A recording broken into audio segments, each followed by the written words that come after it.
కర్ర చేయజారకూడదు. రెండోది ఏంటంటే బాగా అక్కడ పడుకోగలరు చూసుకోండి. సైడ్ ఉండకండి, కర్ర కొట్టినప్పుడు సైడ్ ఉండకండి. సైడ్ నుంచి వచ్చి ఎవరు కొట్టినా ప్రైజ్ లేదు.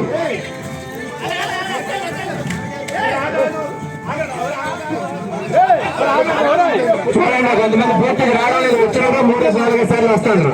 ప్రతి ఒక్కరు అటెంప్ట్ తీసుకోవాలి. వచ్చేవాడు వచ్చి మిగతా వాళ్ళందరూ విగ్రహాలు నిలబెడతాను. అదే మీ ఇద్దరు మీకు కొట్టుకోగలరు కళ్ళు కొండకు మాటకి.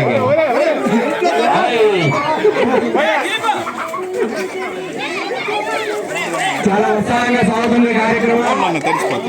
ఇంకా ఎవరైనా సరే వయసుతో సంబంధం లేదు, కొండ కొట్టాలంటే వచ్చి కొట్టొచ్చు. ఇక్కడ యువకులు ముసలి కూడా మా కమిటీ వారు ఇస్తారు కొండ కొట్టడానికి.